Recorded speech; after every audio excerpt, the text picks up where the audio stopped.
ਵਾਹਿਗੁਰੂ ਜੀ ਕਾ ਖਾਲਸਾ ਵਾਹਿਗੁਰੂ ਜੀ ਕੀ ਫਤਿਹ।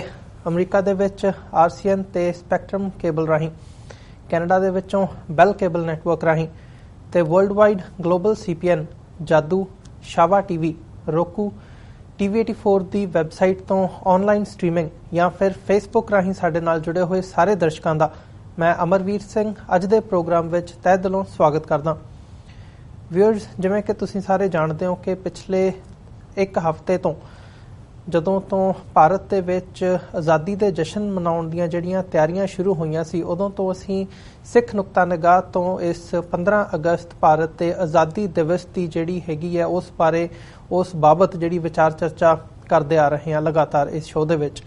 ਅੱਜ ਵੀ ਜਿੱਥੇ ਅਸੀਂ ਉਸ ਨੂੰ ਕੰਟੀਨਿਊ ਕਰਾਂਗੇ, ਉੱਥੇ ਹੀ ਜਿਹੜਾ ਯੂਨਾਈਟਿਡ ਨੇਸ਼ਨਸ ਦੇ ਹੈੱਡਕੁਆਰਟਰਸ ਦੇ ਬਾਹਰ ਨਿਊਯਾਰਕ ਦੇ ਵਿੱਚ ਜਿੱਥੇ ਜਿਹੜਾ ਖਾਲਿਸਤਾਨੀ ਝੰਡਾ ਹੈਗਾ ਉਹ ਲਹਿਰਾਇਆ ਗਿਆ, ਤੇ ਖਾਸ ਤੌਰ ਤੇ ਜਦੋਂ ਅਸੀਂ ਸਿੱਖ ਡਾਇਸਪੋਰਾ ਦੀ ਗੱਲ ਕਰਦੇ ਹਾਂ, ਉਹਦੇ ਵੱਲੋਂ ਕਿਉਂ ਪੰਜਾਬ ਨੂੰ ਲਿਬਰੇਟ ਕਰਵਾਉਣ ਦੀ ਗੱਲ ਕੀਤੀ ਜਾ ਰਹੀ ਹੈ, ਇਸ ਬਾਰੇ ਅੱਜ ਅਸੀਂ ਗੱਲਬਾਤ ਕਰਾਂਗੇ।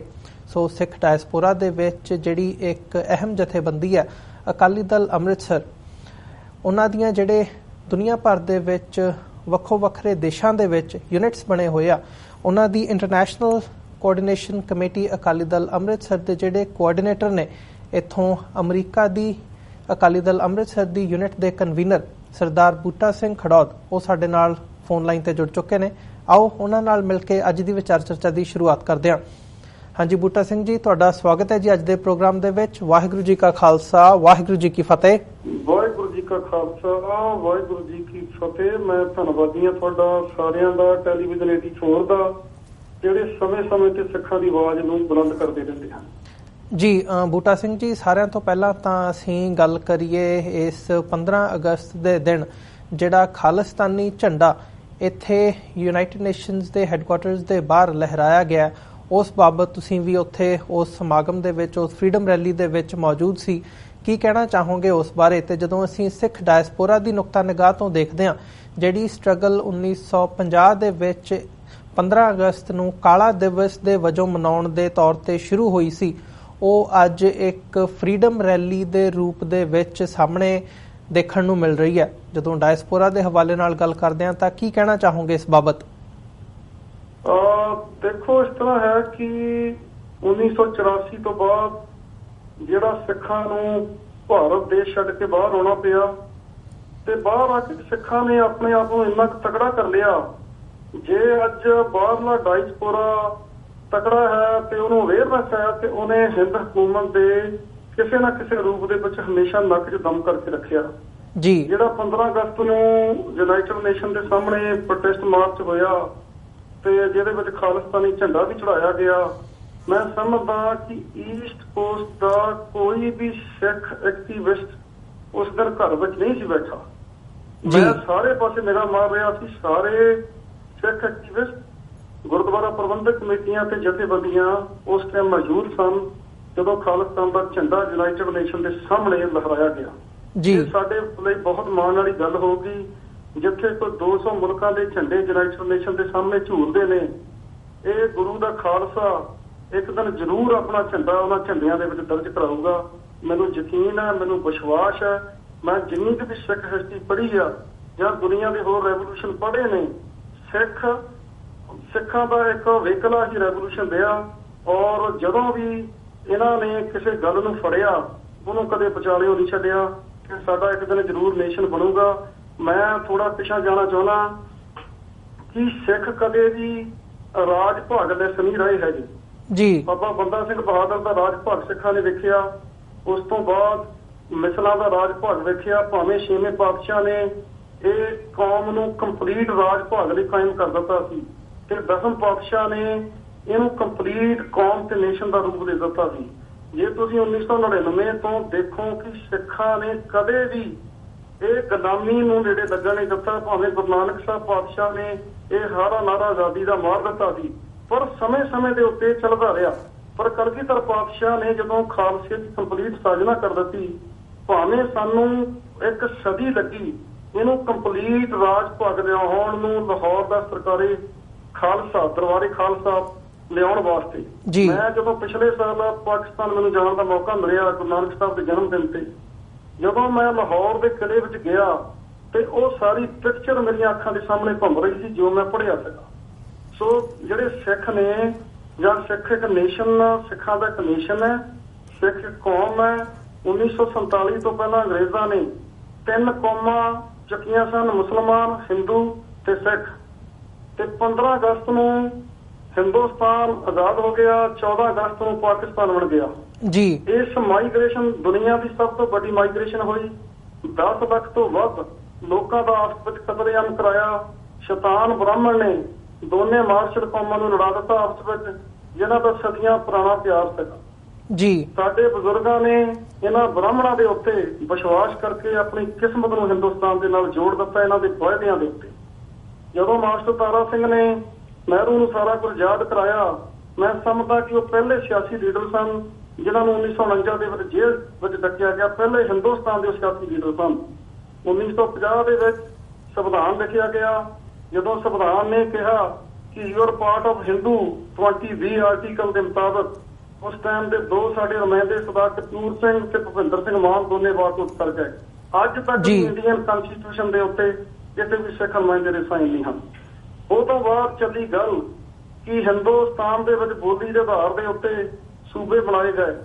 ਜਦੋਂ ਪੰਜਾਬ ਦੀ ਵਾਰੀ ਆਈ ਤਾਂ ਉਹਨਾਂ ਨੇ ਝੰਡਾ ਚੱਕ ਦਿੱਤਾ ਕਿ ਪੰਜਾਬ ਦਾ ਸੂਬਾ ਨਹੀਂ ਬਣਾਇਆ ਜਾਂਦਾ, ਕਿਉਂਕਿ ਪੰਜਾਬ ਦੇ ਬਹੁਤ ਹਿੰਦੂਆਂ ਨੇ ਜਾ ਕੇ ਨਹਿਰੂ ਨੂੰ ਇਹ ਕਿਹਾ ਕਿ ਜੇ ਤੁਸੀਂ ਪੰਜਾਬ ਦਾ ਸੂਬਾ ਵੱਖਰਾ ਕਰੋਗੇ ਤਾਂ ਸਾਨੂੰ ਤੁਸੀਂ ਸਿੱਖਾਂ ਦੇ ਗੁਲਾਮ ਕਰ ਦੋਗੇ ਜੀ। ਸੋ ਇਹ ਗੱਲ ਜਿਹੜੀ ਤੁਰਦੀ 1955 ਦੇ ਵਿੱਚ ਦਰਬਾਰ ਸਾਹਿਬ ਦੇ ਵਿੱਚ ਪੁਲਿਸ ਨੂੰ ਐਂਟਰ ਕਰਾਉਣਾ, 1965 ਦੀ ਜੰਗ ਲੱਗੀ, ਫਿਰ ਵੀ ਸਿੱਖਾਂ ਨੇ ਆਪਣਾ ਮੋਰਚਾ ਵਿੱਚੇ ਬੰਦ ਕਰਕੇ 1965 ਦੀ ਜੰਗ ਦਾ ਪੂਰਾ ਸਾਥ ਦਿੱਤਾ ਤੇ 1966 ਦੇ ਵਿੱਚ ਲੰਗੜਾ ਲੂਲਾ ਸੂਬਾ ਦਿੱਤਾ ਗਿਆ। ਇਸ ਸੂਬੇ ਦੇ ਜਿਹੜੇ ਨੁਮਾਇੰਦੇ ਸਾਡੇ ਵੀਰ ਹਿੰਦੂ ਵੀ ਸਨ, ਜਿਹੜੇ ਵਣਜ ਤਾਂ ਪੰਜਾਬੀ ਚ ਕਰਦੇ ਸਨ, ਪੰਜਾਬੀ ਬੋਲਦੇ ਸਨ, ਉਹਨਾਂ ਨੇ ਵੀ ਹਿੰਦੀ ਲਿਖਾ ਕੇ ਇਸ ਸੂਬੇ ਨੂੰ ਲੰਗੜਾ ਤੇ ਲੂਲਾ ਕੀਤਾ। ਆ 1.5-2 ਸਾਲ ਪਹਿਲਾਂ ਮੁਰਥਲ ਦੇ ਵਿੱਚ ਜਿਹੜੇ ਰੇਪਸ ਹੋਏ ਨੇ, ਜਦੋਂ ਇਹ ਜਾਗ ਅੰਦੋਲਨ ਚੱਲਿਆ, ਅਗਰ ਇਹਨਾਂ ਨੇ ਪੰਜਾਬੀ ਲਿਖਵਾਈ ਹੁੰਦੀ ਸਾਡੇ ਵੀਰਾਂ ਹਿੰਦੂ ਵੀਰਾਂ ਨੇ ਤਾਂ ਇਹ ਪਾਰਟ ਅੱਜ ਪੰਜਾਬ ਦਾ ਹੁੰਦਾ ਤੇ ਇਹ ਭਾਣਾ ਕਦੇ ਵੀ ਨਾ ਮੁਰਥਲ ਵਾਲਾ ਬੀਤਦਾ ਜੋ ਮਤਲਬ ਹਰਿਆਣੇ ਦੇ ਵਿੱਚ ਹੋਇਆ। ਸੋ ਪੰਜਾਬ ਦੇ ਵਿੱਚ ਕਦੇ ਵੀ ਇਹੋ ਜਿਹੀ ਸਿਚੁਏਸ਼ਨ ਨਹੀਂ ਹੋਈ ਹੈਗੀ। ਸੋ ਇਹ ਕੁਝ ਹੁੰਦਾ 1978 ਤੱਕ ਪਹੁੰਚਿਆ। ਉਸ ਤੋਂ ਬਾਅਦ ਦਰਬਾਰ ਸਾਹਿਬ ਤੇ ਅਟੈਕ ਹੋਇਆ। ਉਸ ਤੋਂ ਬਾਅਦ ਨਵੰਬਰ ਦੀ ਜੈਨੋਸਾਈਡ, ਤੁਹਾਡੇ ਸਾਰਾ ਕੁਝ ਸਾਹਮਣੇ ਆ ਜੀ। ਸੋ ਹਿੰਦੁਸਤਾਨ ਵਾਸਤੇ ਸਿੱਖਾਂ ਨੇ ਸਾਰਾ ਕੁਝ ਕੀਤਾ, ਪਰ ਸਿੱਖ ਇੱਕ ਨੇਸ਼ਨ ਨੇ। ਸਿੱਖਾਂ ਦੀ ਜਿਹੜੀ ਲੜਾਈ ਹੈ ਉਹ ਬਿਲਕੁਲ ਜਾਇਜ਼ ਹੈ, ਕਿਉਂਕਿ ਅਸੀਂ ਆਪਣੀ ਜ਼ਮੀਨ, ਆਪਣਾ ਹੱਕ ਹਿੰਦੁਸਤਾਨ ਨਾਲ ਤਾਂ ਜੋੜਿਆ ਸੀ ਕਿਉਂਕਿ ਇਹਨਾਂ ਨੇ ਪੰਡਿਤ ਜਵਾਹਰ ਲਾਲ ਨਹਿਰੂ, ਗਾਂਧੀ, ਇਹਨਾਂ ਨੇ ਸਾਡੇ ਨਾਲ ਵਾਅਦਾ ਕੀਤਾ ਸੀ ਸਾਡੀ ਲੀਡਰਸ਼ਿਪ ਨਾਲ ਕਿ ਉੱਤਰੀ ਭਾਰਤ ਦੇ ਵਿੱਚ ਇੱਕ ਐਸਾ ਸਿੱਖਾਂ ਨੂੰ ਖਿੱਤਾ ਦਿੱਤਾ ਜਾਊਗਾ ਜਿਹਦੇ ਵਿੱਚ ਉਹਨਾਂ ਦੀ ਆਜ਼ਾਦੀ ਦਾ ਖੂਨ ਗਮਰਾਊਗਾ, ਕਿਉਂਕਿ ਹਿੰਦੁਸਤਾਨ ਦਾ ਕੋਈ ਵੀ ਸੰਵਿਧਾਨ ਐਸਾ ਨਹੀਂ ਲਿਖਿਆ ਜਾਊਗਾ ਜਿਹੜਾ ਸਿੱਖਾਂ ਨੂੰ ਮਨਜ਼ੂਰ ਨਾ ਹੋਵੇ। ਉਹ ਹੁਣ ਤੁਹਾਡੇ ਸਾਹਮਣੇ ਆ ਸਾਰਾ ਕੁਝ। ਮੈਂ ਸਮਝਦਾ ਕਿ ਹੁਣ 15 ਅਗਸਤ ਨੂੰ ਜਿੱਥੇ ਯੂਐਨ ਦੇ ਮੋਹਰੇ ਪ੍ਰੋਟੈਸਟ ਹੋਇਆ, ਉੱਥੇ ਪੰਜਾਬ ਦੇ ਵਿੱਚ ਵੀ ਪ੍ਰੋਟੈਸਟ ਹੋਏ, ਜਲੰਧਰ ਦੇ ਵਿੱਚ ਦਲ ਖਾਲਸਾ, ਫਿਰ ਅੰਮ੍ਰਿਤਸਰ ਦੇ ਵਿੱਚ ਸ਼੍ਰੋਮਣੀ ਅਕਾਲੀ ਦਲ ਅੰਮ੍ਰਿਤਸਰ ਵੱਲੋਂ, ਟਾਂਡੇ ਦੇ ਵਿੱਚ ਸ਼੍ਰੋਮਣੀ ਅਕਾਲੀ ਦਲ ਅੰਮ੍ਰਿਤਸਰ ਵੱਲੋਂ, ਈਸਰੂ ਦੇ ਵਿੱਚ ਸ਼੍ਰੋਮਣੀ ਅਕਾਲੀ ਦਲ ਅੰਮ੍ਰਿਤਸਰ ਵੱਲੋਂ ਸਿਆਸੀ ਕਾਨਫਰੰਸ ਕਰਕੇ ਇਹ ਸਾਰੀ ਰਾਜ ਭਾਗ ਦੀ ਗੱਲ ਕੀਤੀ ਗਈ ਹੈ ਜੀ। ਬੂਟਾ ਸਿੰਘ ਜੀ, ਤੁਸੀਂ ਜਿਵੇਂ ਪਾਕਿਸਤਾਨ ਦਾ ਮੈਂਸ਼ਨ ਕੀਤਾ ਸੀਗਾ ਕਿ ਪਿਛਲੇ ਸਾਲ ਤੁਹਾਨੂੰ ਪਾਕਿਸਤਾਨ ਜਾਣ ਦਾ ਮੌਕਾ ਬਣਿਆ, ਸੋ ਅੱਜ ਦੇ ਜਿਹੜੇ ਹਾਲਾਤ ਬਣੇ ਹੋਏ ਆ ਉਹਨੂੰ ਜਦੋਂ ਅਸੀਂ ਇੱਕ ਇੰਟਰਨੈਸ਼ਨਲ ਲੈਵਲ ਤੇ ਇੱਕ ਰਾਜ ਭਾਗ ਦੀ ਗੱਲ ਕਰਦੇ ਹਾਂ ਤਾਂ ਉਹਦੇ 'ਚ ਪਾਕਿਸਤਾਨ ਦਾ ਕੀ ਰੋਲ ਹੋ ਸਕਦਾ ਹੈ, ਜਾਂ ਪਾਕਿਸਤਾਨ ਦੇ ਹਵਾਲੇ ਨਾਲ ਬਹੁਤੀ ਵਾਰ ਇਹ ਵੀ ਗੱਲਾਂ ਸਾਹਮਣੇ ਆਉਂਦੀਆਂ ਨੇ ਕਿ ਸਵਾਲ ਉਠਾਏ ਜਾਂਦੇ ਨੇ ਵੀ ਜਿਹੜਾ ਮਹਾਰਾਜਾ ਰਣਜੀਤ ਸਿੰਘ ਦਾ ਰਾਜ ਸੀਗਾ ਉਹ ਪਾਕਿਸਤਾਨ ਦੇ ਵਿੱਚ ਸੀ, ਪਹਿਲਾਂ ਤੁਸੀਂ ਉਧਰਲੇ ਪੰਜਾਬ ਦੀ ਗੱਲ ਕਰੋ, ਉਹਨੂੰ ਆਜ਼ਾਦ ਕਰਾਉਣ ਦੀ ਗੱਲ ਕਰਿਓ, ਫਿਰ ਇੱਧਰਲੇ ਪੰਜਾਬ ਵੱਲ ਆਇਓ ਜਾਂ ਫਿਰ ਭਾਰਤ ਵੱਲ ਆਇਓ, ਫਿਰ ਇੱਧਰਲੀ ਗੱਲ ਕਰਿਓ। ਸੋ ਤੁਸੀਂ ਇਸ ਸਾਰੇ ਪਾਰਟ ਨੂੰ ਕਿਵੇਂ ਦੇਖਦੇ ਹੋ ਤੇ ਕੀ ਤੁਹਾਨੂੰ ਲੱਗਦਾ ਵੀ ਜਿਹੜੇ ਹੁਣ ਮੌਜੂਦਾ ਹਾਲਾਤ ਬਣੇ ਹੋਏ ਨੇ ਇੰਟਰਨੈਸ਼ਨਲੀ, ਜਿਵੇਂ ਸਿੱਖ ਵਿਚਰ ਰਹੇ ਨੇ ਡਾਇਸਪੋਰਾ ਦੇ ਵਿੱਚ, ਕਿਤੇ ਨਾ ਕਿਤੇ ਜਿਹੜੀ ਪਾਕਿਸਤਾਨੀ ਆਵਾਮ ਹੈਗੀ ਹੈ ਉਹਦੇ ਵਿੱਚ ਵੀ ਸਿੱਖਾਂ ਦੇ ਲਈ ਹਮਦਰਦੀ ਹੈ, ਤੇ ਆਉਣ ਵਾਲੇ ਸਮੇਂ ਦੇ ਵਿੱਚ ਕਿੱਦਾਂ ਦੀ ਸਥਿਤੀ ਬਣ ਸਕਦੀ ਹੈ ਜਦੋਂ ਅਸੀਂ ਇੱਕ ਪਾਕਿਸਤਾਨ ਨੂੰ ਐਜ਼ ਅ ਫੈਕਟਰ ਦੇਖਦੇ ਹਾਂ ਇਸ ਸਾਰੀ ਗੱਲਬਾਤ ਦੇ ਵਿੱਚ? ਹਾਂਜੀ, ਦੇਖੋ ਇਸ ਤਰ੍ਹਾਂ ਕਿ 1947 ਦੇ ਵਿੱਚ ਅਸੀਂ ਪੰਜਾਬ, ਜਿਹੜਾ ਪਾਕਿਸਤਾਨ ਵਾਲਾ ਪੰਜਾਬ ਸੀ, ਉਹਦੇ ਤੇ ਆਪਣਾ ਹੱਕ ਅਸੀਂ ਛੱਡ ਦਿੱਤਾ ਸੀ। ਉੱਥੋਂ ਸਾਡੇ ਵੱਡੇ ਵਡੇਰੇ ਜਿਹੜੇ ਨੇ ਔਖੇ ਸਤਾਲੇ ਹੁੰਦੇ ਉਹ ਇਸ ਪੰਜਾਬ 'ਚ ਮਾਈਗ੍ਰੇਟ ਹੋਏ, ਉਹਦੇ ਤੇ ਅਸੀਂ ਆਪਣਾ ਹੱਕ ਛੱਡ ਚੁੱਕੇ ਹਾਂ। ਦੂਜੀ ਗੱਲ ਇਹ ਆ ਵੀ ਜਦੋਂ ਮੈਂ ਗੁਰਦੁਆਰਾ ਕਰਤਾਰਪੁਰ ਸਾਹਿਬ ਗਿਆ ਤੇ ਬਾਰਡਰ ਦੇ ਲਾਗੇ, ਬਾਰਡਰ ਦੇ ਉੱਤੇ ਹੀ ਗੁਰਦੁਆਰਾ ਸਾਹਿਬ, ਤੇ ਉੱਥੇ ਸਾਨੂੰ ਲੋਕਾਂ ਨੇ ਪੁੱਛਿਆ ਕਿ ਸਰਦਾਰ ਸਾਹਿਬ ਸਾਨੂੰ ਇਹ ਦੱਸੋ ਕਿ ਤੁਹਾਨੂੰ ਬਾਰਡਰ ਦੇ ਉੱਤੇ ਕੋਈ ਲੜਾਈ ਦਾ ਮਾਹੌਲ ਦਿਸ ਰਿਹਾ ਇੱਥੇ? ਜੀ, ਤੁਹਾਡੇ ਲੋਕਾਂ ਨੂੰ 10-10 ਕਿਲੋਮੀਟਰ ਇਹਨਾਂ ਨੇ ਚੱਕ ਕੇ ਬਾਹਰ ਮਾਰਿਆ, ਝੋਨਾ ਝੜਨ ਵਾਲਾ ਸੀ ਉਸ ਵੇਲੇ, ਸਾਰੀਆਂ ਫਸਲਾਂ ਤੁਹਾਡੀਆਂ ਤਬਾਹ ਕਰ ਦਿੱਤੀਆਂ। ਤੁਸੀਂ ਸਾਡੇ ਬਾਰਡਰ ਤੇ ਜਾ ਕੇ ਦੇਖੋ, ਤੁਹਾਨੂੰ ਕੋਈ ਲੜਾਈ ਦਾ ਮਾਹੌਲ ਦਿਸ ਰਿਹਾ ਇੱਥੇ? ਕਿ ਇਹ ਹਿੰਦ ਹਕੂਮਤ ਜਾਣ ਬੁੱਝ ਕੇ ਜਿਹੜਾ ਹੈਗਾ ਇਹ ਸਿੱਖਾਂ ਦਾ ਅਜ਼ਾਰਾ ਕਰ ਰਹੀ ਆ। ਹੁਣ ਸਮੱਸਿਆ ਇਸ ਗੱਲ ਦੀ ਆ ਕਿ ਜਦੋਂ ਮੈਂ ਇਸ ਵਾਰ ਵੀ ਗਿਆ ਮਈ 20 ਨੂੰ ਵੀ ਮੈਨੂੰ ਪਾਕਿਸਤਾਨ ਜਾਣ ਦਾ ਮੌਕਾ ਮਿਲਿਆ, ਜਦੋਂ ਮੈਂ ਸਰਦਾਰ ਸਿਮਰਨਜੀਤ ਸਿੰਘ ਮਾਨ ਦੇ ਪਿੰਡ ਮਾਨਾ ਵਾਲੀ ਗਿਆ, ਇੰਨੇ ਚੰਗੇ ਲੋਕ ਨੇ ਉੱਥੇ ਪਿੰਡਾਂ ਦੇ, ਉਹ ਸਾਨੂੰ ਵੇਖ ਕੇ ਰੋਣ ਲੱਗ ਪਏ। ਉਹਨਾਂ ਨੇ ਮਤਲਬ ਸਾਡਾ ਇੰਨਾ ਜੀਆ ਕੀਤਾ ਕਿ ਜਿੰਨੀ ਨਫ਼ਰਤ ਹਿੰਦ ਹਕੂਮਤ ਨੇ ਸਾਡੇ ਦਿਮਾਗਾਂ ਦੇ ਵਿੱਚ ਪਾਈ ਹੋਈ ਸੀ ਪਾਕਿਸਤਾਨ ਦੇ ਖਿਲਾਫ, ਜੀ ਉੱਥੇ ਜਾ ਕੇ ਦੇਖੋ ਉਹ ਧਰਤੀ ਦੀ ਸੁਗੰਧ ਜਿਹੜੀ ਆ, ਇਸ ਪੰਜਾਬ ਤੇ ਉਸ ਪੰਜਾਬ 'ਚ ਕੋਈ ਫਰਕ ਨਹੀਂ ਹੈਗਾ। ਤੇ 1947 ਦੇ ਵਿੱਚ ਇਹ ਪੰਜਾਬ ਨੂੰ 2 ਟੋਟੇ ਕਰ ਦਿੱਤੇ ਗਏ, ਸਾਡਾ ਕਲਚਰ, ਸਾਡਾ ਧਰਮ ਜਿਹੜਾ ਪਾੜ ਦਿੱਤਾ ਗਿਆ। ਕੋਈ 360 ਤੋਂ ਵੱਧ ਗੁਰਦੁਆਰੇ ਜਿਹੜੇ ਨੇ ਉਹ ਸਾਡੇ ਉਸ ਚੜ੍ਹਦੇ ਪੰਜਾਬ ਦੇ ਵਿੱਚ ਰਹਿ ਗਏ ਨੇ। ਪਰ ਉੱਥੇ ਦੀ ਸਰਕਾਰ ਜਿਹੜੀ ਆ, ਸਿੱਖਾਂ ਦੇ ਪ੍ਰਤੀ ਉਹਨਾਂ ਦਾ ਬਹੁਤ ਰਵੱਈਆ। ਮੈਂ ਤਾਂ ਤੁਹਾਡੇ ਮਾਧਿਅਮ ਰਾਹੀਂ ਬੇਨਤੀ ਕਰੂੰਗਾ, ਸਿੱਖਾਂ ਦਾ ਅਸਲ ਮੱਕਾ ਪਾਕਿਸਤਾਨ ਦਾ ਪੰਜਾਬ ਹੈ, ਉਹਦੇ ਨਾਲ ਜੁੜੋ, ਉੱਥੇ ਜਾਇਆ ਕਰੋ, ਗੁਰੂ ਨਾਨਕ ਪਾਤਸ਼ਾਹ ਦੀ ਮਿੱਟੀ ਨੂੰ ਨਤਮਸਤਕ ਹੋ ਪਾਕਿਸਤਾਨ ਦੇ ਵਿੱਚ ਜਾ ਕੇ। ਉਸ ਦੇ ਨਾਲ ਹੀ ਸਮੱਸਿਆ ਇੱਕ ਆ ਵੱਡੀ ਖੜੀ ਆ ਕਿ ਜਿੱਥੇ ਅਸੀਂ ਆਪਣੇ ਦੇਸ਼ ਦੀ ਮੰਗ ਕਰ ਰਹੇ ਹਾਂ, ਉੱਥੇ ਹਿੰਦੁਸਤਾਨ ਕਿਸੇ ਨਾ ਕਿਸੇ ਤਰੀਕੇ ਦੇ ਨਾਲ ਕੋਈ ਨਾ ਕੋਈ ਚਿੰਗੜੀ ਪਾਕਿਸਤਾਨ ਨਾਲ ਛੇੜਦਾ ਜਾਂ ਚੀਨ ਨਾਲ ਛੇੜਦਾ। ਦੇਖੋ 3 ਨਿਊਕਲੀਅਰ ਬਾਰਡਰ ਨੇ ਜਿਹੜੇ ਸਰਦਾਰ ਸਿਮਰਨਜੀਤ ਸਿੰਘ ਮਾਨ ਹਮੇਸ਼ਾ ਕਹਿੰਦੇ ਆ ਰਹੇ ਨੇ। ਅਗਰ ਇਹ ਭਿੜ ਪੈਂਦੇ ਨੇ ਨਿਊਕਲੀਅਰ, ਤੇ ਅਸੀਂ ਹਮੇਸ਼ਾ ਵਾਸਤੇ ਜਿਹੜਾ ਸਾਡਾ ਪੰਜਾਬ ਆ ਉਹ ਤਬਾਹ ਹੋ ਜਾਊਗਾ। ਮੈਂ ਖਾਸ ਕਰਕੇ ਹਿੰਦੂ ਵੀਰਾਂ ਨੂੰ ਵੀ, ਪੰਜਾਬ ਦਿਆਂ ਨੂੰ, ਦਲਿਤ ਵੀਰਾਂ ਨੂੰ ਵੀ ਇਹ ਬੇਨਤੀ ਕਰਦਾ ਕਿ ਇਹ ਇਕੱਲੀ ਸਿੱਖਾਂ ਦੀ ਲੜਾਈ ਨਹੀਂ, ਬਫਰ ਸਟੇਟ ਜਾਂ ਖਾਲਿਸਤਾਨ, ਇਹ ਤੁਹਾਡੀ ਵੀ ਉੱਡੀ ਲੜਾਈ ਆ। ਕਿਸੇ ਗੋਲੀ ਜਾਂ ਬੰਬ ਦੇ ਉੱਤੇ ਲਿਖਿਆ ਨਹੀਂ ਜਾਣਾ ਕਿ ਇਹਨੇ ਹਿੰਦੂ ਦੇ ਨਹੀਂ ਲੱਗਣਾ, ਇਹਨੇ ਦਲਿਤ ਦੇ ਨਹੀਂ ਲੱਗਣਾ, ਇਹਨੇ ਸਿੱਖ ਦੇ ਨਹੀਂ ਲੱਗਣਾ। ਇਹ ਬੜਾ ਇੱਕ ਨਿਊਕਲੀਅਰ ਤੇ ਸੈਂਸਿਟਿਵ ਬਾਰਡਰ ਆ। ਇੱਥੇ ਇੱਕ ਸਟੇਟ ਹੋਣੀ ਅਤ ਜ਼ਰੂਰੀ ਆ, ਜਿਹੜੀ ਕਿ ਸਾਊਥ ਏਸ਼ੀਆ ਦੇ ਵਿੱਚ ਹਮੇਸ਼ਾ ਵਾਸਤੇ ਪੀਸ ਕਰਦੀ ਹੈ। ਜੀ ਬੂਟਾ ਸਿੰਘ ਜੀ, ਜਿਵੇਂ ਤੁਸੀਂ ਗੱਲ ਕੀਤੀ ਹੈ ਵੀ 3 ਨਿਊਕਲੀਅਰ ਪਾਵਰਸ ਦੇ ਵਿੱਚ ਇੱਕ ਵੱਖਰੀ ਜਿਹੜੀ ਸਟੇਟ ਹੈਗੀ ਹੈ ਉਹ ਹੋਣੀ ਬਹੁਤ ਜ਼ਰੂਰੀ ਹੈ।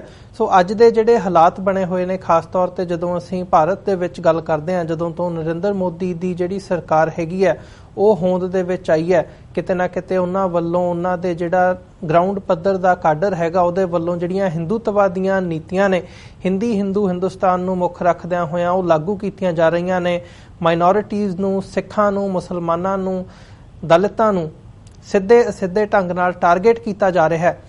ਇਸ ਬਾਬਤ ਜਿਹੜਾ ਮਾਹੌਲ ਬਣਿਆ ਹੋਇਆ ਹੈ ਭਾਰਤ ਦੇ ਵਿੱਚ, ਤੇ ਖਾਸ ਤੌਰ ਤੇ ਪੰਜਾਬ ਦੀ ਜਦੋਂ ਅਸੀਂ ਗੱਲ ਕਰਦੇ ਹਾਂ ਤਾਂ ਉਹਨੂੰ ਕਿਵੇਂ ਦੇਖਦੇ ਹੋ? ਆਉਣ ਵਾਲੇ ਸਮੇਂ ਦੇ ਵਿੱਚ ਉਹ ਕਿੰਨਾ ਕੁ ਘਾਤਕ ਹੈ ਘੱਟ ਗਿਣਤੀਆਂ ਦੇ ਲਈ, ਤੇ ਜਦੋਂ ਤੁਸੀਂ ਰਾਜ ਭਾਗ ਦੀ ਗੱਲ ਕਰਦੇ ਹੋ ਉਸ ਨੁਕਤਾ ਨਿਗਾਹ ਤੋਂ ਉਹ ਕੀ ਮਾਇਨੇ ਰੱਖਦਾ ਹੈ? ਦੇਖੋ ਜੀ, ਇਸ ਤਰ੍ਹਾਂ ਹੈ ਵੀ ਅਸੀਂ ਸ਼੍ਰੋਮਣੀ ਅਕਾਲੀ ਦਲ ਅੰਮ੍ਰਿਤਸਰ ਨੇ ਦਲਿਤਾਂ ਦੀ ਵੱਡੀ ਲੀਡਰਸ਼ਿਪ ਦੇ ਨਾਲ, ਜਿਹੜੀ ਹਿੰਦੁਸਤਾਨ ਲੈਵਲ ਦੀ ਲੀਡਰਸ਼ਿਪ ਹੈ, ਉਹਨਾਂ ਦੇ ਨਾਲ ਆਪਣਾ ਗਾਂਢਾ ਸਾਂਢਾ ਕੀਤਾ। ਉਹਦਾ ਕਾਰਨ ਸੀ ਕਿ ਸਾਨੂੰ ਹਮੇਸ਼ਾ ਇਹ ਸਵਾਲ ਕੀਤਾ ਜਾਂਦਾ ਸੀ, ਅਗਰ ਜਦੋਂ ਖਾਲਿਸਤਾਨ ਸਟੇਟ ਕੱਟੀ ਜਾਊਗੀ ਕਿ ਬਾਹਰਲੇ ਸਿੱਖਾਂ ਤੇ ਬਾਹਰਲੇ ਗੁਰਧਾਮਾਂ ਦਾ ਕੀ ਬਣੂਗਾ। ਜੀ ਅਸੀਂ ਬਾਮ ਸੇਠ ਜਿਹੜੇ ਦਲਿਤਾਂ ਦੀ ਵੱਡੀ ਲੀਡਰਸ਼ਿਪ, ਉਹ ਸਾਡੇ ਕੋਲ 15 ਸਤੰਬਰ ਤੇ 20 ਅਗਸਤ ਨੂੰ ਵੱਡੇ ਲੀਡਰ ਇਹਨਾਂ ਦੇ ਆ ਰਹੇ ਨੇ। ਕੋਈ 150 ਬੰਦਾ ਇੱਥੇ ਪਹੁੰਚ ਰਿਹਾ ਦੇ ਵਿੱਚ ਵੀ। ਸੋ ਅਸੀਂ ਉਹਨਾਂ ਦੇ ਨਾਲ ਸਾਰੇ ਸਿੱਖਾਂ ਦੇ ਮਸਲੇ ਹੋਰ ਵੀ ਬੈਠ ਕੇ ਇੱਥੇ ਕਰਾਂਗੇ। ਤੇ ਜਿਵੇਂ ਸਿਕਲੀਗਰ ਸਿੱਖਾਂ ਦੀ ਗੱਲ ਹੈ, ਜਾਂ ਸਾਡੇ ਗੁਰਧਾਮ ਨੇ ਜਿਹੜੇ ਹਿੰਦੁਸਤਾਨ 'ਚ ਰਹਿਣਗੇ, ਉਹਨਾਂ ਦੇ ਨਾਲ ਤੁਰਨ ਦੇ ਨਾਲ ਦਲਿਤਾਂ ਨੇ ਇੱਕ ਬਹੁਤ ਵੱਡਾ ਖਿਲਾਫ ਪੈਦਾ ਕਰ ਦਿੱਤਾ, ਕਿਉਂਕਿ ਦਲਿਤਾਂ ਤੇ ਵੀ ਬਹੁਤ ਵੱਡੇ ਜ਼ੁਲਮ ਹੋਏ, ਮੁਸਲਮਾਨਾਂ ਤੇ ਵੀ ਜ਼ੁਲਮ ਹੋਏ ਨੇ। ਹੁਣ ਹਿੰਦੁਸਤਾਨ 'ਚ ਦਲਿਤ, ਮੁਸਲਮਾਨ, ਸਿੱਖ ਤੇ ਈਸਾਈ, ਇਹ 25% ਦੇ ਲਗਭਗ ਸਾਰੀ ਜਿਹੜੀ ਮਿਨੋਰਟੀਜ਼ ਬਣਦੀ ਹੈ, ਸਾਰੀਆਂ ਇਕੱਠੀਆਂ ਹੋ ਰਹੀਆਂ ਨੇ। ਸੋ ਜਦੋਂ ਸਾਡੀ ਦਲਿਤਾਂ ਨਾਲ ਸਾਰੇ ਇੱਕ ਤਾਂ ਰੰਗਰੇਟੇ ਗੁਰੂ ਕੇ ਬੇਟੇ ਨੇ, ਇਹ ਲਤਾੜੇ ਹੋਏ ਲੋਕਾਂ ਤੋਂ ਹੀ ਗੁਰੂ ਸਾਹਿਬ ਨੇ ਸਿੱਖ ਧਰਮ ਦੀ ਸ਼ੁਰੂਆਤ ਕੀਤੀ ਸੀ। ਜੀ ਜਦੋਂ ਸਾਡੀਆਂ ਸਾਰੀਆਂ ਅੰਡਰਸਟੈਂਡਿੰਗ ਇਹਨਾਂ ਦੇ ਨਾਲ ਹੋਊਗੀ, ਇੱਕ ਤਾਂ ਸਾਡੇ ਸਿੱਖ ਜਿਹੜੇ ਨੇ ਉਹ ਹਿੰਦੁਸਤਾਨ ਦੀਆਂ ਬਾਹਰਲੀਆਂ ਸਟੇਟਾਂ 'ਚ ਪ੍ਰੋਟੈਕਟ ਰਹਿਣਗੇ, ਸਾਡੇ ਗੁਰਧਾਮ ਵੀ ਜਿਹੜੇ ਉਹ ਵੀ ਪ੍ਰੋਟੈਕਟ ਰਹਿਣਗੇ। ਉਹ ਸਾਰੀ ਲੀਡਰਸ਼ਿਪ ਨਿਊਯਾਰਕ 'ਚ ਆ ਰਹੀ ਆ ਕੋਈ 2 ਹਫ਼ਤੇ ਦੇ ਵਿੱਚ। ਆਪਾਂ ਹੋਰ ਵੀ ਲੰਬੀਆਂ ਵਿਚਾਰਾਂ ਉਹਨਾਂ ਦੇ ਨਾਲ ਕਰਾਂਗੇ ਤਾਂ ਕਿ ਜਿਹੜੇ ਬਾਹਰਲੇ ਸਾਡੇ ਸਿੱਖ ਨੇ ਉਹ ਵੀ ਪ੍ਰੋਟੈਕਟ ਰਹਿਣ। ਜੀ ਬੂਟਾ ਸਿੰਘ ਜੀ, ਤੁਹਾਨੂੰ ਲੱਗਦਾ ਜਿਵੇਂ ਤੁਸੀਂ ਗੱਲ ਕੀਤੀ ਹੈ ਵੀ ਜਿਹੜੀ ਸਿੱਖ ਦਲਿਤ ਸਾਂਝ ਹੈਗੀ ਹੈ ਵੀ ਜਦੋਂ ਇੱਕ ਵੱਖਰੇ ਰਾਜ ਦੀ ਗੱਲ ਆਉਂਦੀ ਹੈ, ਜਿੱਦਾਂ ਤੁਸੀਂ ਵਿਦਨ ਦ ਸਿਸਟਮ ਗੱਲ ਕਰੋ ਤਾਂ ਮਾਈਨੋਰਿਟੀਜ਼ ਦੇ ਇਕੱਠੇ ਹੋਣ ਦੀ ਗੱਲ ਸੌਖਿਆਂ ਸਮਝ ਆਉਂਦੀ ਹੈ ਸਾਰੇ ਲੋਕਾਂ ਦੇ ਵਿੱਚ, ਭਾਵੇਂ ਉਹ ਸਿੱਖ ਹੋਣ ਭਾਵੇਂ ਉਹ ਦਲਿਤ ਹੋਣ। ਪਰ ਜਦੋਂ ਤੁਸੀਂ ਇੱਕ ਵੱਖਰੇ ਰਾਜ ਦੀ ਗੱਲ ਕਰਦੇ ਹੋ ਤਾਂ ਉਹਦੇ ਉੱਪਰ ਜਦੋਂ ਤੁਸੀਂ ਇਸ ਅਲਾਇੰਸ ਦੀ ਗੱਲ ਕਰਦੇ ਹੋ ਉਹਦੇ ਤੇ ਸਹਿਮਤੀ ਬਣ ਸਕੇਗੀ? ਦੇਖੋ, ਅਸੀਂ ਮੇਰਾ ਖਿਆਲ ਆ ਵੀ ਉਹ ਸਾਡੀ ਲੜਾਈ ਨੂੰ ਸਮਝ ਗਏ ਨਹੀਂ ਚੰਗੀ ਤਰ੍ਹਾਂ, ਕਿਉਂਕਿ ਉਹਦਾ ਕਾਰਨ ਇਹ ਆ ਕਿ ਜਿਹੜਾ ਸਿੱਖ ਧਰਮ ਹੈ ਜਾਂ ਸਿੱਖ ਰਾਜ ਹੋਊਗਾ ਇਹ ਹੋਊਗਾ ਸਾਂਝੀ ਬੋਲਤਾ ਦਾ ਰਾਜ। ਇਹ ਕੋਈ ਇਹੋ ਜਿਹਾ ਰਾਜ ਨਹੀਂ ਹੋਊਗਾ, ਕਿਉਂਕਿ ਸਿੱਖ ਧਰਮ ਦੇ ਵਿੱਚ ਹਰ ਧਰਮ ਦੇ ਲੋਕਾਂ ਦਾ ਸਤਿਕਾਰ ਉੱਡਾ ਕੀਤਾ ਜਾਂਦਾ। ਕਿਉਂਕਿ ਸਾਡੇ ਕੋਲ ਐਗਜ਼ਾਮਪਲ ਹੈ ਕਿ ਮਹਾਰਾਜਾ ਰਣਜੀਤ ਸਿੰਘ ਦੇ ਰਾਜ ਵਿੱਚ ਪ੍ਰਾਈਮ ਮਿਨਿਸਟਰ ਹਿੰਦੂ ਹੋਣਾ ਜਾਂ ਫੋਰਨ ਮਿਨਿਸਟਰ ਮੁਸਲਮਾਨ ਹੋਣਾ, ਕਿਉਂਕਿ ਇਹੋ ਜਿਹਾ ਐਗਜ਼ਾਮਪਲ ਸਿੱਖ ਰਾਜ ਦੇ ਵਿੱਚ ਪਹਿਲਾਂ ਵੀ ਦਿੱਤਾ ਗਿਆ ਹੈ ਜੀ। ਸੋ ਹਾਂ, ਜਿਹੜੇ ਦਲਿਤ ਨੇ ਬੇਸਿਕਲੀ ਇਹ ਤਾਂ ਸਿੱਖ ਸਨ। ਇਹ ਤਾਂ ਰੌਲਾ ਬੇਸਿਕਲੀ ਮੈਂ ਤੁਹਾਨੂੰ ਇੱਥੇ ਤੱਕ ਲੈ ਕੇ ਜਾਣਾ ਕਿ 1947 ਦੀ ਜਿਹੜੀ ਪਾਵਰ ਟ੍ਰਾਂਸਲੇਟ ਹੋਈ, 4 ਸਾਲ ਇਹਨਾਂ ਨੇ ਬ੍ਰਾਹਮਣ ਇਲੈਕਸ਼ਨ ਨਹੀਂ ਹੋਣ ਦਿੱਤੇ। ਉਹ 4 ਸਾਲ ਦੇ ਪੀਰੀਅਡ ਦੇ ਵਿੱਚ ਇਹਨਾਂ ਨੇ 75% ਸੀਟਾਂ ਤੇ ਵੈਸੇ ਕਬਜ਼ਾ ਕਰ ਲਿਆ ਤੇ 4 ਸਾਲ ਤੋਂ ਬਾਅਦ ਜੇ ਇਲੈਕਸ਼ਨ ਹੋਏ ਆ ਉਹਦਾ ਬੰਦੋਬਸਤ ਇਹਨਾਂ ਨੇ ਪਹਿਲਾਂ ਕੀਤਾ ਹੋਇਆ ਸੀਗਾ। ਸੋ ਦਲਿਤ ਨੂੰ ਤਾਂ ਇਹਨਾਂ ਨੇ ਪੇਪਰਾਂ ਦੇ ਵਿੱਚ ਰਿਜ਼ਰਵੇਸ਼ਨ ਦਿੱਤੀ ਹੋਈ ਆ, ਰਿਜ਼ਰਵੇਸ਼ਨ ਤਾਂ ਉਹਨੂੰ ਮਿਲਦੀ ਨਹੀਂ ਹੈਗੀ।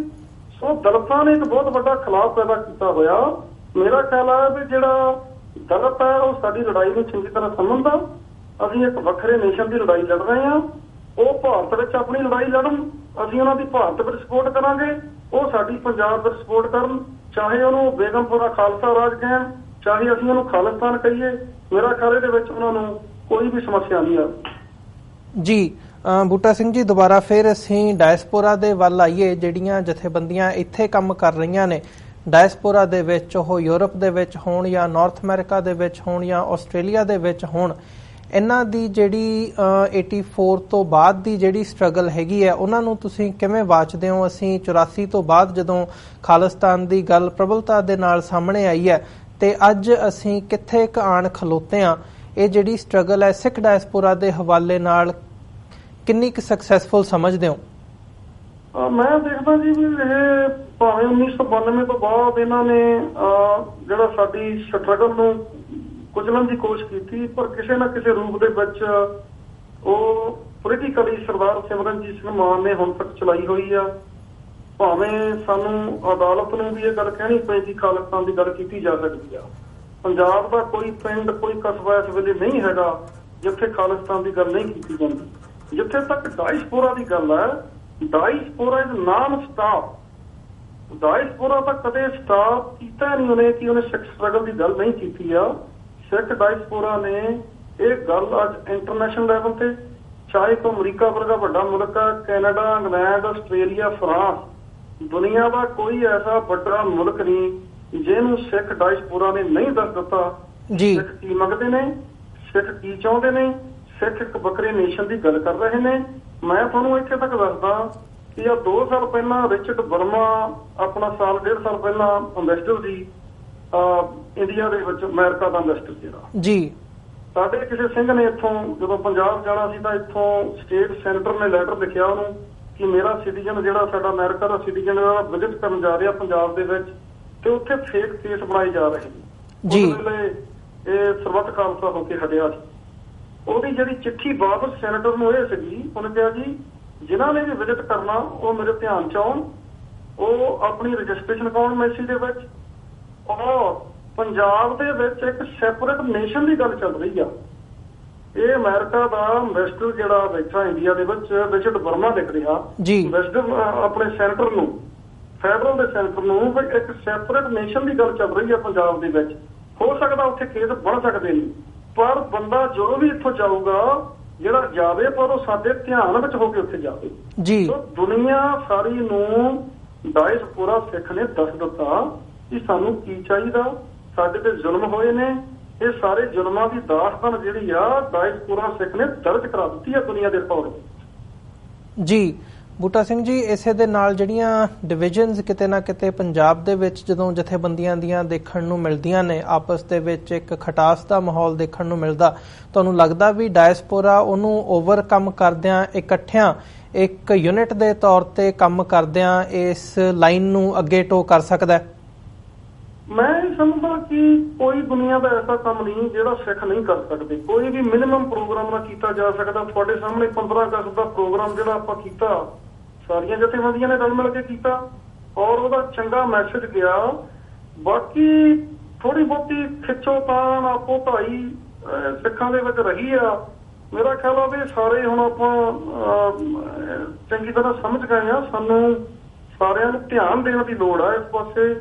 ਯੂਨਿਟੀ ਤੋਂ ਬਗੈਰ ਆਪਾਂ ਜਿਹੜੀ ਲੜਾਈ ਨੂੰ ਜਿੱਤ ਨਹੀਂ ਸਕਦੇ। ਸੋ ਇਹਦੇ ਵੱਲ ਆਪਾਂ ਜ਼ਰੂਰ ਸਾਰੇ ਧਿਆਨ ਦਈਏ ਤੇ ਜਿਵੇਂ ਆਪਾਂ 15 ਅਗਸਤ ਨੂੰ ਨਿਊਯਾਰਕ ਦੇ ਵਿੱਚ ਰਲ ਮਿਲ ਕੇ ਸਾਰਿਆਂ ਨੇ ਕੀਤਾ, ਇਸ ਤਰ੍ਹਾਂ ਸਾਰੇ ਪ੍ਰੋਗਰਾਮ ਪੰਜਾਬ 'ਚ ਵੀ ਇਵੇਂ ਹੋਣੇ ਚਾਹੀਦੇ ਨੇ ਤੇ ਬਾਕੀ ਵੀ ਬਾਹਰ ਦੇ ਮੁਲਕਾਂ 'ਚ ਇਵੇਂ ਹੋਣੇ ਚਾਹੀਦੇ ਨੇ। ਜੀ ਬੂਟਾ ਸਿੰਘ ਜੀ, ਅਕਾਲੀ ਦਲ ਅੰਮ੍ਰਿਤਸਰ ਵੱਲੋਂ ਤੁਸੀਂ ਸਾਡੇ ਜਿਹੜੇ ਦਰਸ਼ਕ ਹੈਗੇ ਆ TV 84 ਤੇ ਸਾਡੇ ਨਾਲ ਇਸ ਵਕਤ ਜੁੜੇ ਹੋਏ, ਉਹਨਾਂ ਨੂੰ ਇਸ ਮੌਕੇ ਕੀ ਮੈਸੇਜ, ਕੀ ਸੰਦੇਸ਼ ਦੇਣਾ ਚਾਹੋਗੇ? ਮੈਂ ਤਾਂ ਜੀ ਬੇਨਤੀ ਕਰਨੀ ਚਾਹੁੰਦਾ ਕਿ ਸਿੱਖ ਦੁਨੀਆ ਦੇ ਕੋਨੇ-ਕੋਨੇ ਵਿੱਚ ਵਸਦਾ। ਸਿੱਖਾਂ ਦੀ ਗੁਰੂ ਗੋਬਿੰਦ ਸਿੰਘ ਪਾਤਸ਼ਾਹ ਨੇ ਇੱਕ ਵੱਖਰੀ ਆਇਡੈਂਟੀਟੀ ਦਿੱਤੀ ਆ। ਇਹ ਪੋਲੀਟੀਕਲ ਪਾਵਰ ਤੋਂ, ਪੋਲੀਟੀਕਲ ਸ਼ਕਤੀ ਤੋਂ ਬਗੈਰ ਕਲੀਅਰ ਨਹੀਂ ਹੋ ਸਕਦੀ ਦੁਨੀਆ ਦੇ ਵਿੱਚ, ਕਿਉਂਕਿ ਸਾਡੀ ਵੱਖਰੀ ਆਇਡੈਂਟੀਟੀ ਆ। ਅਸੀਂ ਭਾਵੇਂ ਇੱਥੇ ਕਾਂਗਰਸਮੈਨ ਜਾਂ ਕੈਨੇਡਾ ਦੇ ਮਿਨਿਸਟਰ ਵੀ ਬਣ ਗਏ ਨੇ, ਸਾਰਾ ਕੁਛ ਆ, ਪਰ ਜਿੰਨੀ ਦੇਰ ਸਾਡਾ ਪੇਟਾ ਪ੍ਰਭਾਵ ਪਿੱਛੇ ਤਗੜਾ ਨਹੀਂ ਹੋਊਗਾ ਅਸੀਂ ਦੁਨੀਆ ਵਿੱਚ ਜਾਣੇ ਨਹੀਂ ਜਾਵਾਂਗੇ।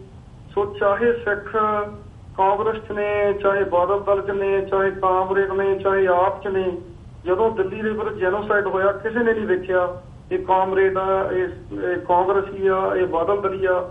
ਤੇ ਜਦੋਂ ਸਿੱਖਾਂ ਦੀ ਨਿਗਾਹ ਨਾਲ ਤੁਹਾਨੂੰ ਸਿਸਟਮ ਦੇਖਦਾ, ਫਿਰ ਉਹ ਵੇਖਦਾ ਨਹੀਂ ਤੁਸੀਂ ਕਿਹੜੀ ਪਾਰਟੀ 'ਚ ਹੈ। ਬਾਕੀ ਮੈਂ ਸਿੱਖਾਂ ਨੂੰ, ਆਪਣੇ ਭਰਾਵਾਂ ਨੂੰ ਬੇਨਤੀ ਕਰਨੀ ਚਾਹੁੰਦਾ, ਹਿੰਦੁਸਤਾਨ ਦੀਆਂ ਜਿੰਨੀਆਂ ਵੀ ਪਾਰਟੀਆਂ, ਇਹ ਸਾਰੀਆਂ ਬ੍ਰਾਹਮਣ ਬਾਣੀਆਂ ਦੀਆਂ ਬਣਾਈਆਂ ਹੋਈਆਂ। ਇਹਨਾਂ ਦੇ ਚੁਗਲ 'ਚੋਂ ਨਿਕਲੋ।